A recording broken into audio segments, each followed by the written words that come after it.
The journey from a person to personality. व्यक्तिदेखि व्यक्तित्वसम्मको यात्रा. Safar, a radio program. Radio सुनेर बसिरहने समस्त श्रोतालाई कार्यक्रम सफर एउटा सुन्नै पर्ने रेडियो कार्यक्रममा हामी हार्दिक स्वागत गर्दछौं. यस सप्ताह हामीसँग सफरमा हुनुहुन्छ युवा उद्यमी रेड मड कफीका सञ्चालक आशिष अधिकारी.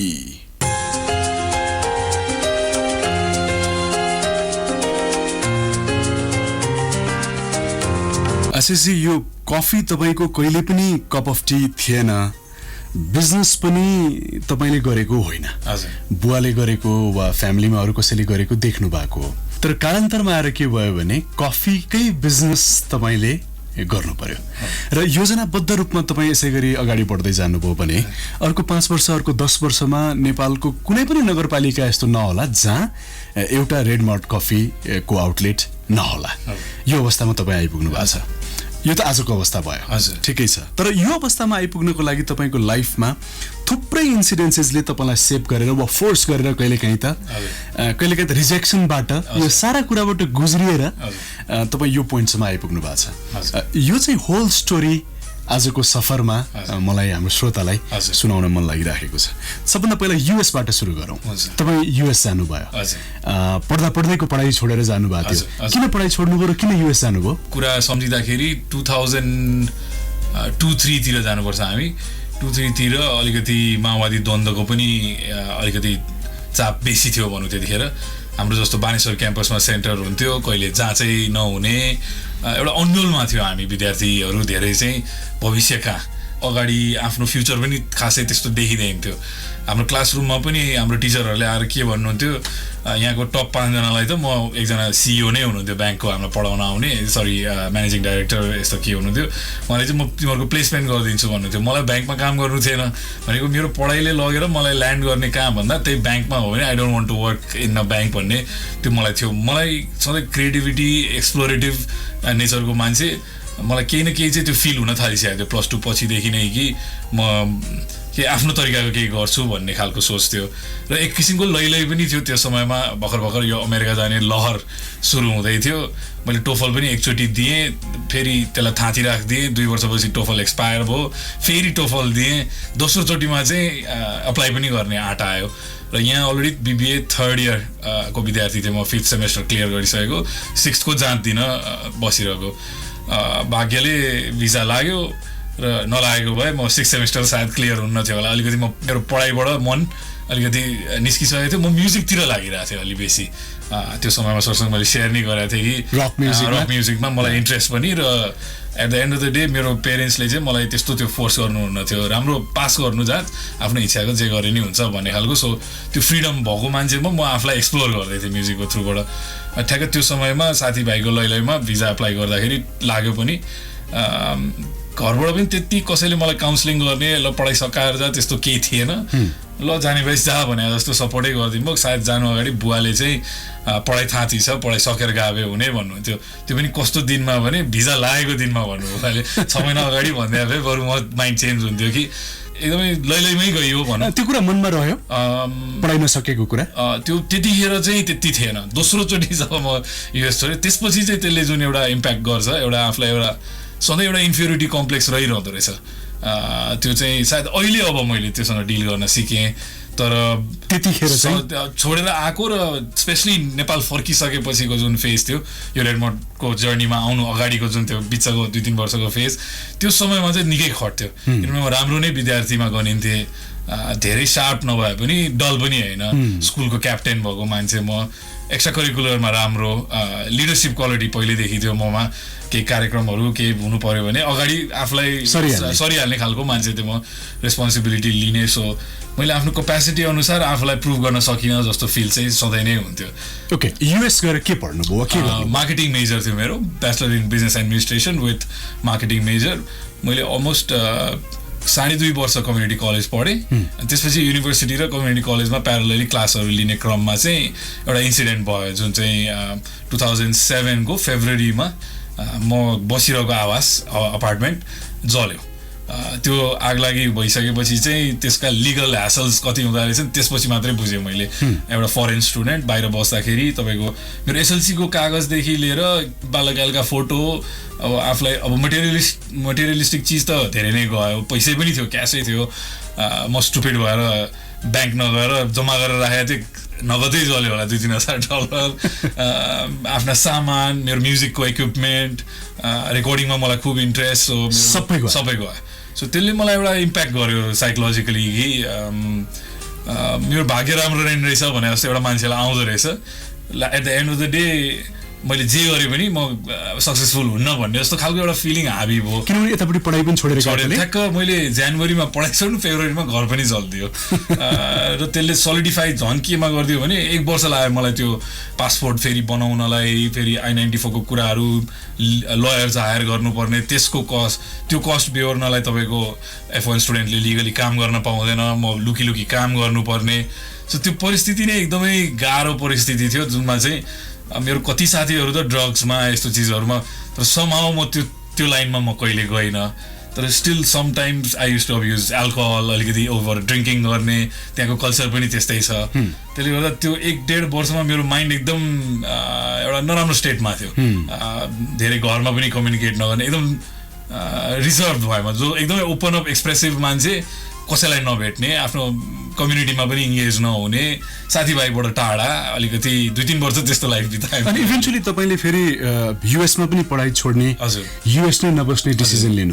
युएससँग मन चाहिँ किन टुट्यो त यहाँबाट सोचेर गएको जस्तो एउटा केही पनि भएन रियालिटी भर्सेस एक्सपेक्टेसन जुन भन्छ पढाइको कुरामा पनि मलाई चाहिँ अब त्यति $6,000-7,000 खर्च गर्नुपर्ने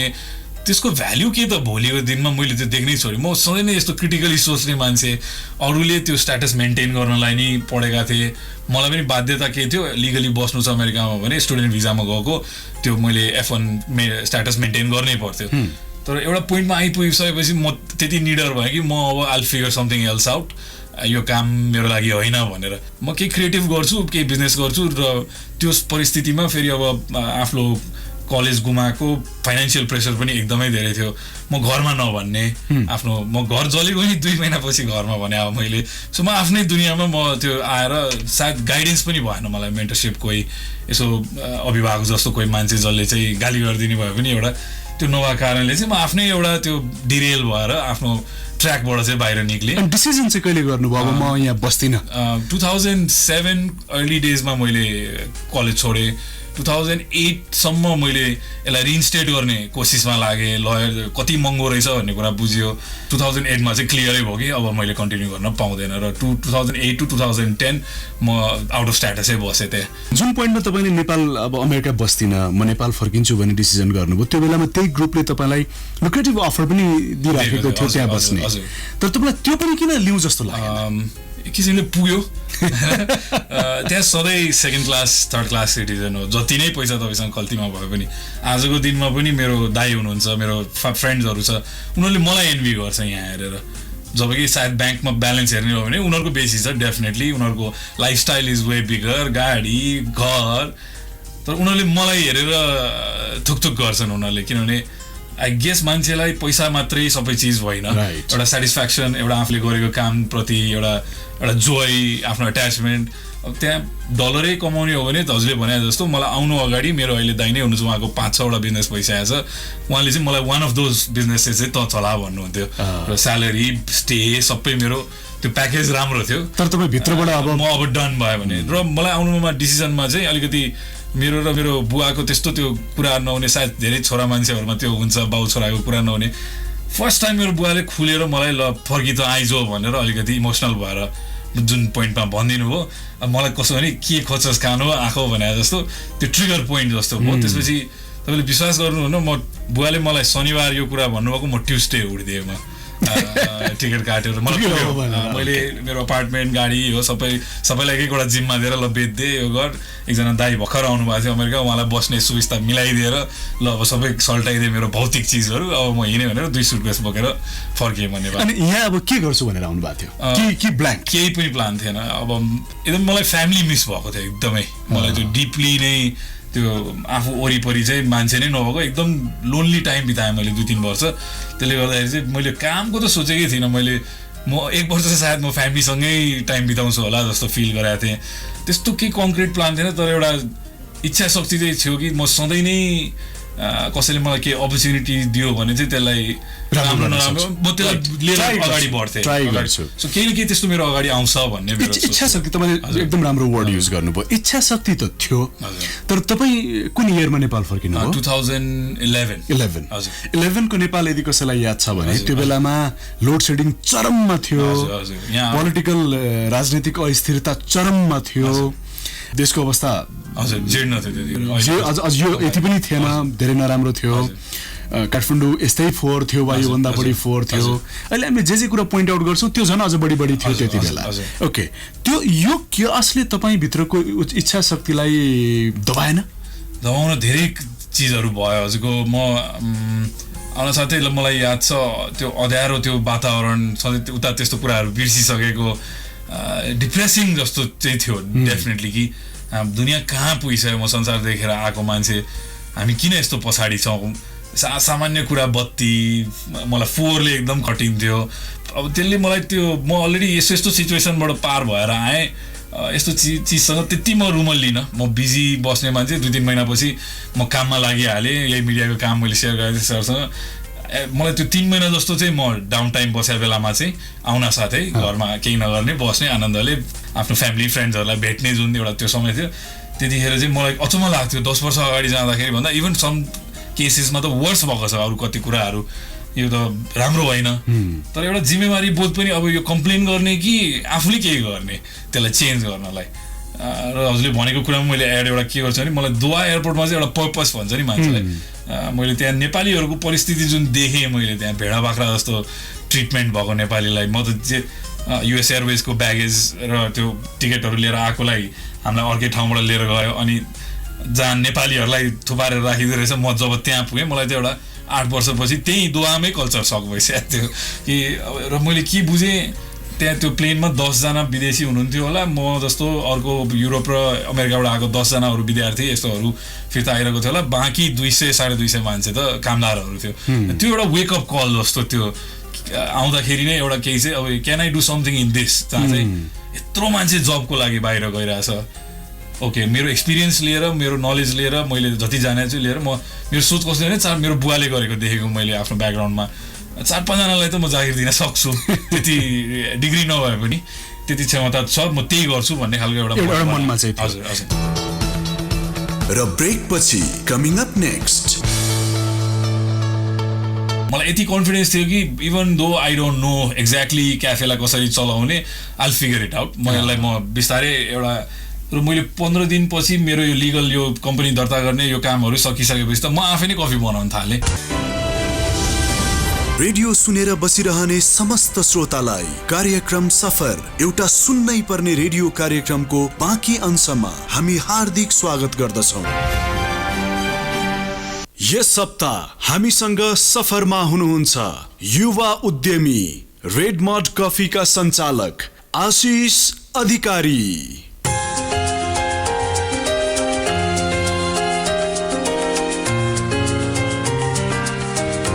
तपाईले अलिकति देश एक्सप्लोर गर्न थाल्नु ट्रेकिङ जाने घुम्ने फिर्ने यो सब गर्नुभयो यो बीचमा अचानक कफी तपाईको जिन्दगीमा कसरी जुट्यो हजुर कोचिङ पनि गर्छु यंगस्टर्सहरुलाई म सधैँ भन्छु get out of the building भन्छु म किनभने घर बसेर त केही पनि सिकिदैन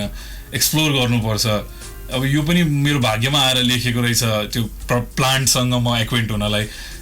म ट्राभल गर्न थालेको चाहिँ मैले गण्डकी हाम्रो अन्नपूर्ण बेस क्याम्पबाट सुरु गरेँ र मेरो पोखरामा चाहिँ धेरै साथीहरू हुनुहुन्छ उहाँहरूसँग धेरै समय बिताएँ मैले उहाँहरू अलिकति कफीको व्यापारमा लागिसक्नु भएको सो उहाँले लगेर पहिलोचोटि चाहिँ एउटा कफी फार्म देखाइदिनु भयो मलाई अनि त्यहाँ मलाई फिल भयो कि मसँग पनि काभ्रेमा खाली जग्गाहरू छ हजुरबाको त्यसमा म यही चिज गर्न सक्छु ल राम्रो आइडिया हो यो भनेर र अमेजिङली म हजुरआमासँग काभ्रे जाँदाखेरि हजुरआमाकै घरको अगाडि 2टा ठुलो बोर्ड देखेँ चेरी देखेँ त्यसमा भर्खर पाक्दै थियो चेरी अनि यो के गर्नुहुन्छ हजुरआमा भनेर सोद्धाखेरि अब आदि त बाख्राले खाएर जान्छ अनि जति टिपिन्छ छेउको सरकारी संस्था छ त्यो कलेक्सन गर्ने पोइन्ट त्यहाँ लगेर दिन्छु कति रुपियाँ पर किलो हुन्छ भन्दा त्यतिखेर अब अहिले 100 रुपियाँ पुगिसक्यो अरे 110 90 कति छ त्यतिखेर 40-45 रुपियाँ पर किलो आउँछ भन्नुभयो that was what triggered this त्यो क्युरियोसिटी इन मी कि अब यो 45 रुपियाँको चेरीलाई मैले कहाँ लगेर जोड्यो भने मैले वालमार्ट युएसए मा देखेको एउटा स्पेशालिटी कफी ब्रान्ड मैले जुन खान्थेँ त्यसको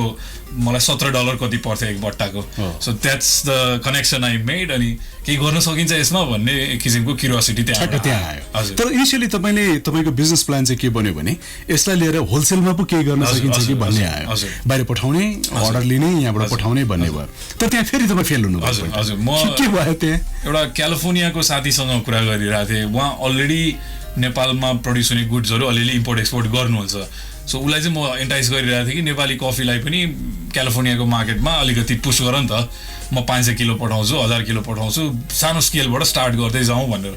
मैले त्यसरी 3-4वटा कनेक्सन बनाएँ युरोपमा पनि युकेमा मेरो एकजना साथी थियो सबैलाई थोरै फिनिक्स एरिजोना मैले स्याम्पलहरू पठाएँ तर त्यति खासै रेस्पोन्स आएन प्लस यो अलिकति क्यास पनि चाहिने बिजनेस भयो किनभने र मटेरियल प्रड्युस भएर निक्लेपछि धेरै भए भकारीमा राखेर जमानी गर्न सक्यो यसको डिमान्ड हाई छ सप्लाई कम छ सो हजुरको यो वैशाखको ताका चैततिरै किनिहालेन भने अथवा बुक गरेन भने सालभरि त्यो बिजनेस गर्ने पोसिबिलिटी नै छैन भन्ने बुझेँ मैले र त्यो क्यास आफूसँग ब्याकअप नभइकन चाहिँ इम्पोर्ट एक्सपोर्ट बिजनेसमा छिर्नु मेरो लागि त त्यो सुटै थिएन खल्तीमा 50,000 रुपियाँ मागिदियो होला मेरो ब्याङ्कमा मैले कसरी यो काम गर्ने भने मैले वेबसाइट चाहिँ खोलेँ एउटा ब्रान्ड सोचेँ रेडमोड कफी भनेर त्योबाट म इमेलहरू गरिरहेको थिएँ हजुरको अनलाइन यो फोरमहरू छ कफी प्रड्युसर्सहरूको त्यहाँ कस्ता कस्ता कुराहरू हुँदो रहेछन्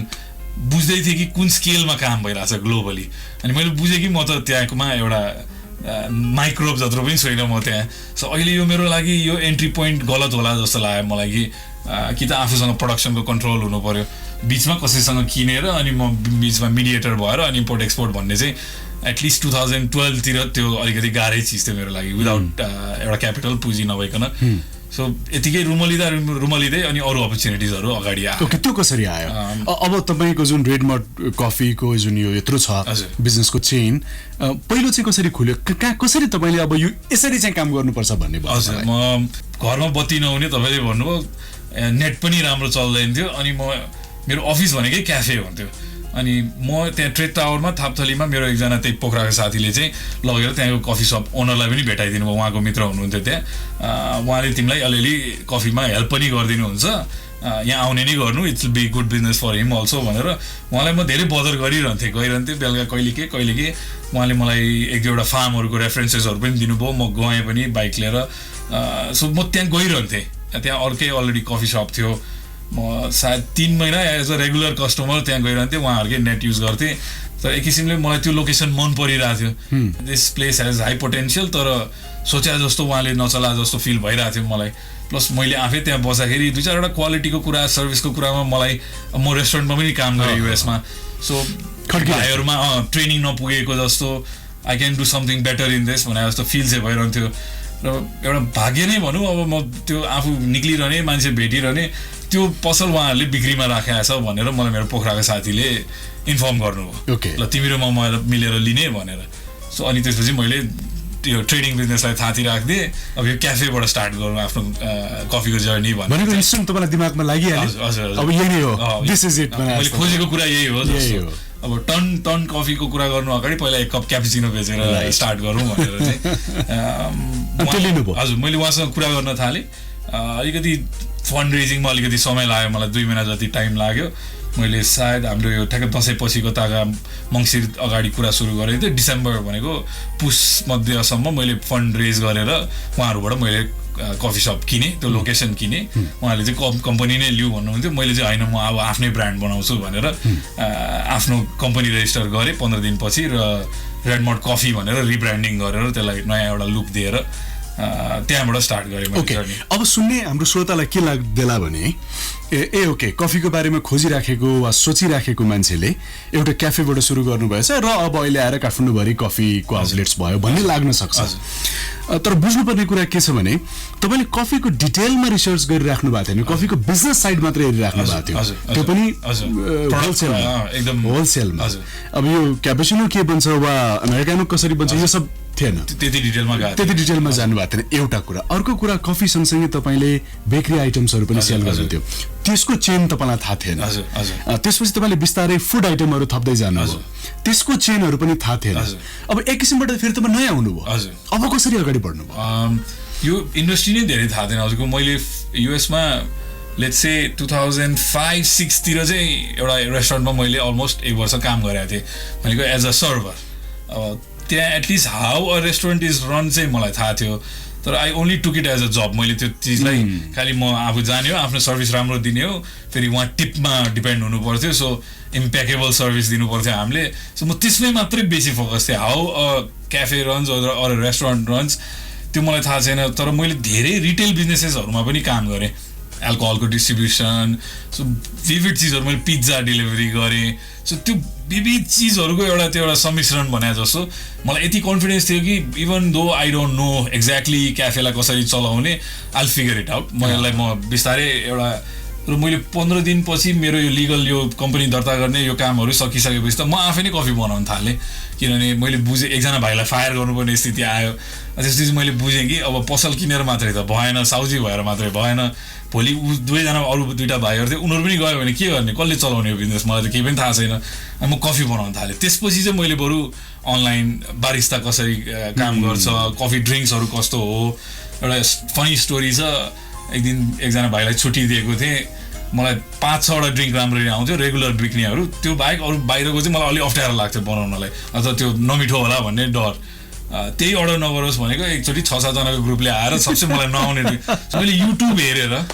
मेरो हेल्पर एकजना भाइ हुन्थ्यो उसलाई चाहिँ ल यो तयारी गर यो ल साउन्ड अफ गरेर हुन्छ नि हेर्दै मैले त्यहाँ क्यारामेल माकियाटो भन्ने एउटा ड्रिङ्क छ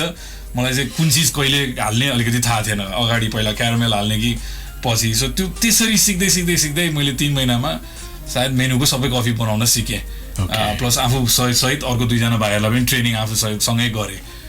सो कफी मेकिङ त्यसरी सिकियो फुड हजुरको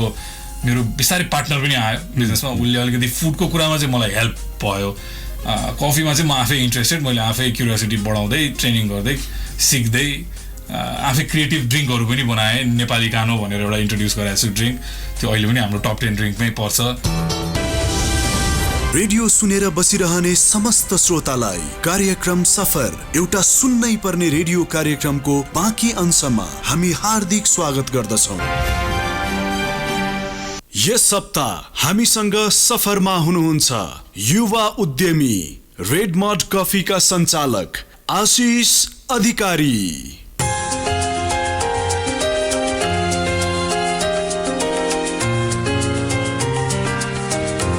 ब्रेक इभनमा पुग्नको लागि एउटा सानो क्याफे तपाईले लिइसकेपछि टेन्टिभ कति टाइम लाग्यो अब एक्ज्याक्टली ब्रेक इभन जस्तो अब मैले एग्रिगेटमा 7वटा अहिलेको परिप्रेक्ष्यमा हेर्दाखेरि चाहिँ अब एउटा कुनै पनि स्टोरमा 20 देखि 30 लाख रुपियाँ लगानी गरेको स्टोरलाई हाम्रो क्याल्कुलेसन अनुसार पर डे सेल अनुसार 3 वर्ष मिनिमम लाग्छ एटलिस्ट आफ्नो इन्भेस्टमेन्ट रिकभर गर्नलाई सो मैले चाहिँ अब थापथलीलाई नै एउटा मोडल लिएर हेर्दाखेरि सायद त्यसको 3 वर्ष लाग्यो हजुर तर त्यति टाइम तपाईले नकुरी फेरि झम्सिकेलमा अर्को सुरु गर्यो दोस्रो वर्ष इन्ट्रेस्टिङ कुरा के भयो भने झम्सिकेलमा खोलिसकेपछि सबैलाई थाहा भएको 72 सालको भुइँचालो हजुर यसले सयौं हजारौं नेपालीको ज्यान लियो घरबार विहीन बनायो झन्डै सबैको जीवनमा कुनै न कुनै किसिमबाट प्रभाव पर्यो कसैको लागि त्यो अभिशाप भयो तर रेड मड कफी र तपाईको लागि चाहिँ त्यो वरदान साबित भयो कसरी यो समयमा चाहिँ एक त सप्लाई चेन म्यानेजमेन्ट ध्वस्त थियो हाम्रो सबै चिज ब्ल्याक मार्केटमा किन्नु पर्ने अर्थक्वेक पछाडि नै फेरि म चाहिँ यसलाई पनि जोड्छु नाकाबन्दीलाई पनि त्यही टाइमसँग किनभने त्यो 7-8 महिनाको एउटा समय अब नयाँ इन्भेस्टमेन्ट गरेर खोलेको क्याफे हामीले अप्रिलको फर्स्ट विकमा ओपनिङ गरेको 25 तारिक भूकम्प आइदियो साह्रो त्यो एउटा पन्च इन द गट भने जस्तो अब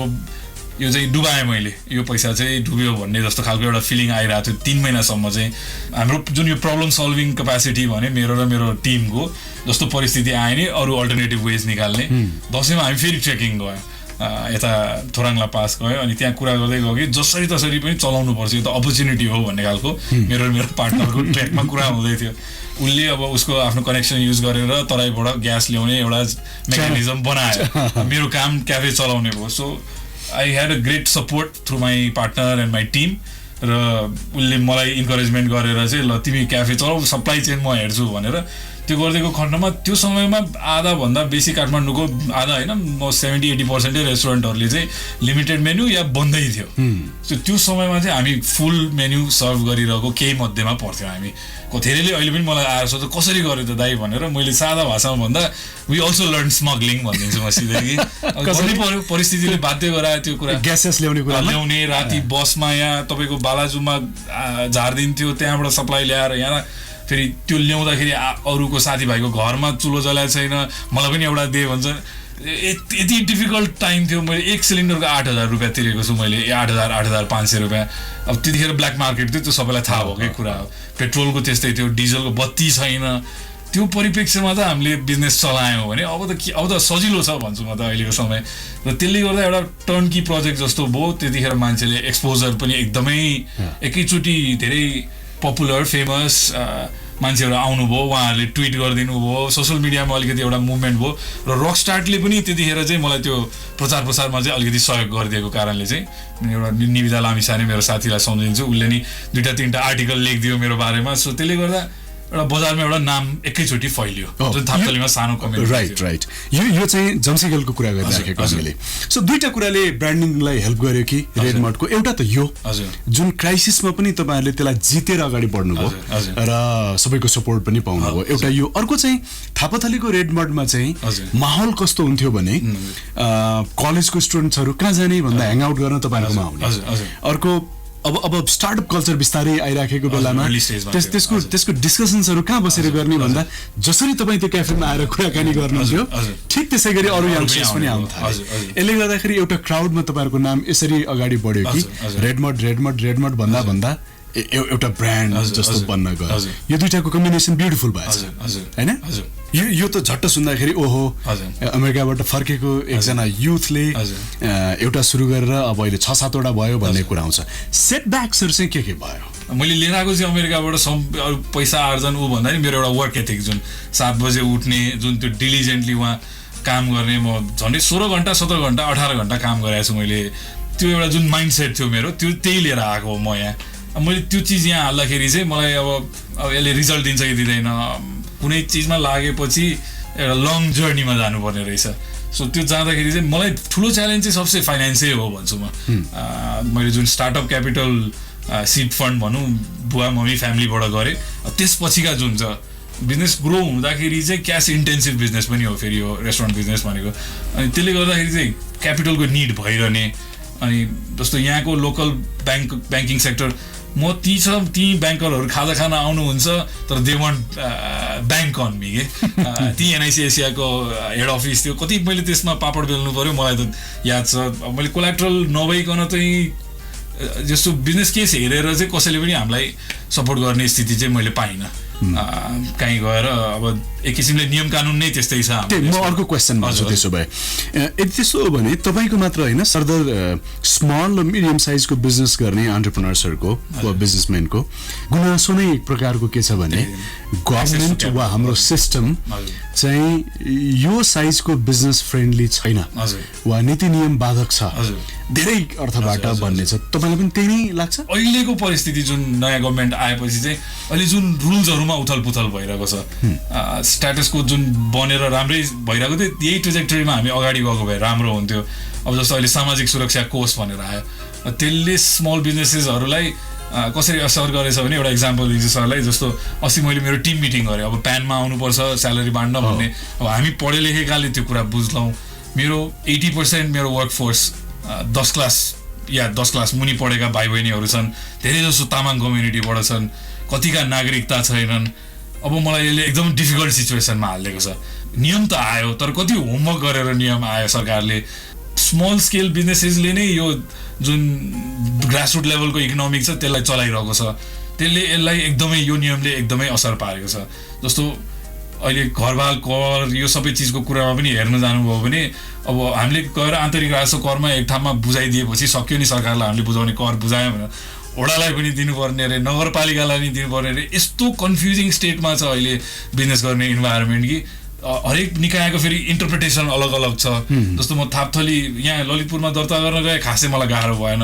थापथली गएँ, उहाँले अर्कै इन्टरप्रेट गरिदिनु, मलाई जरिवाना लाग्छ भन्नु त। सो यो यसले गर्दाखेरि चाहिँ जुन अलरेडी यो स्मल स्केल बिजनेसेसहरू स्ट्रगलिङ गरिरहेको छ, एक्सेस टु फाइनेन्स छैन, झन् गाह्रो र कस्टली बनाइदिरहेको छ। अब यो लेबर सामाजिक सुरक्षा कोषकै कुराले चाहिँ 20% लेबर कस्ट पनि एड भयो। अब त्यो मैले बर्डन लिने कि अब मेरो इम्प्लोइहरूतिर हाल्ने कि उनीहरूलाई त्यो कन्सेप्ट अफ सामाजिक सुरक्षा नै बुझाउन गाह्रो छ। आजको दिनमा काठमाडौँमा 13, 14, 15 हजार कमाउने एउटा भाइले 2,000-3,000 रुपियाँ तिम्रो फन्डमा गएर हालिदिन्छौँ, भोलि बुढो भएपछि निकाल्नु भनेर भन्दाखेरि होइन दाइ मलाई त यहीँ डेराको पैसा तिर्नु छ, गाडी चढ्नुपर्छ, रासन किन्नु छ, यो त भएन दाइ। अब मैले बनाएँ होइन प्रभु,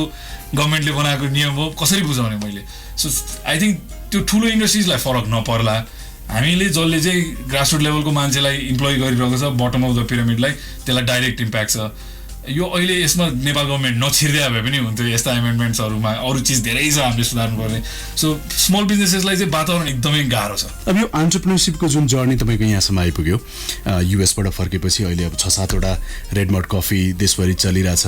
get out of your building भन्ने एउटा जुन भन्नुभयो, यस्तै तपाईँले आज स्टार्ट गर्न चाहने यदि कोही हुनुहुन्छ जुनसुकै स्केलमा बिजनेस, उहाँहरूले जान्नै पर्ने कुरा तपाईँको एक्सपिरियन्सको आधारमा के हुन्छ, पन्च लाइन्सहरू के छ? There is no shortcut. त्यो चाहिँ म सधैँ नै भन्ने मेरो मूल मन्त्रै हो कि आज गरेर 6 महिनापछि रिजल्ट आएन भनेर मैले हतोत्साहित भाइ बहिनीहरू भेट्छु। मलाई अचम्म लाग्छ। कुनै पनि काममा म यहाँ 7 वर्षपछि पनि मेरो खासै मेरो स्ट्याटसमा त म चेन्ज भएको छुइनँ। मैले कम्पनी ग्रो गरेँ, त्यो आफ्नो ठाउँमा छ। लिभ बाई योर मिन्स, आफ्नो मिन्सभित्रै बसेर काम गर्ने, फ्रुगल भएर काम गर्ने। अब कति मैले स्टार्टअपहरूको के देखेको छु, इनिसियल लगानी गलत ठाउँमा रिसोर्स युज गरिदिरहेको छ। चालु पुँजी हुँदैन, राम्रो अफिस खोल्ने। यो मैले स्टार्ट गर्दाखेरि मुडा र एउटा टेबल लिएर बसेर काम सुरु गरेको। आज पनि मेरो अफिसहरू मैले सामान्य छ, त्यस्तो धेरै छैन। कुनै बिजनेस स्टार्ट गर्ने हो भने 10 वर्षको जर्नी हो यो चाहिँ एउटा मिनिमम दिमागमा राखेर। आई थिङ्क स्ट्याटले नै भन्छ पहिलो 3 वर्षमा त 90% फेलै हुन्छन्। सो त्यो सोच राखेर आउनु पऱ्यो कि यो आजको भोलि आउने त्यो सर्टकट पैसा कमाउने तरिका होइन। मैले एउटा ब्रान्ड बिल्ड गर्ने, एउटा कम्पनी बिल्ड गर्ने, एउटा मलाई सधैँ नै एउटा अर्गनाइजेसन बनोस् रेडमड जस्तो लाग्छ, जहाँ चाहिँ सेकेन्ड जेनेरेसन पनि आओस्। छोटोमा फ्युचर प्लान्स के छ? हरेक एउटा मेजर सिटीमा चाहिँ रेडमड एउटा हुन्छ, त्यो मेरो सपना चाहिँ छ। र म यो कार्यक्रमको थ्रुबाट पनि के भन्न चाहन्छु भने सुनेको मान्छेहरू कोही इन्ट्रेस्टेड छ भने हामीसँग एकदम सजिलै सस्तो इन द सेन्स धेरै क्यापिटल पनि नलाग्ने तरिकाले चाहिँ क्याफेहरू स्टार्ट गर्ने बिजनेस मोडल छ, जुन चाहिँ बजारको अरू ब्रान्डको कम्पेरिजनमा हाम्रो चिप छ र हाम्रो टिमको सपोर्ट हामीले नै सबै गर्नुपर्छ भन्ने छैन। त्यस्तो त्यो इक भएको मान्छे कोही हुनुहुन्छ भने चाहिँ हाम्रो एटलिस्ट 50वटा नेपालमा देख्ने मेरो एउटा सपना छ। त्यो पुरा गर्नलाई चाहिँ यो कार्यक्रमको थ्रुबाट कसैले सुन्नुहुन्छ भने हाम्रो वेबसाइट छ redmodcoffee.com, त्यहाँ गएर you can look into franchise र यही एभेन्यूबाट नेक्स्ट 5 इयर्समा 50वटा पुगोस् भन्ने मेरो एउटा सोच छ। 5 इयर्स पनि नलागोस्, त्योभन्दा पनि चाँडो होस्। र तपाईँको यो जर्नी जुन लोभलाग्दो जर्नी छ, यसको बारेमा आज सफरमा आएर कुराकानी भयो। Thank you so much. Thank you for inviting me. Thank you so much. यस हप्ता हामीसँग सफरमा रहनुभयो युवा उद्यमी रेडमड कफीका सञ्चालक आशिष अधिकारी र उहाँसँग गरिएको कुराकानी यहाँहरूले संसारभरिबाट सुनिदिनु भयो।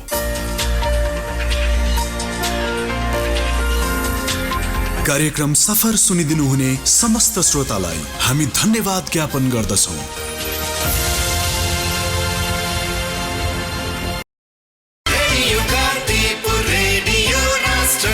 सूचना र मनोरञ्जनको संवाहक रेडियो राष्ट्रको रेडियो कान्तिपुर।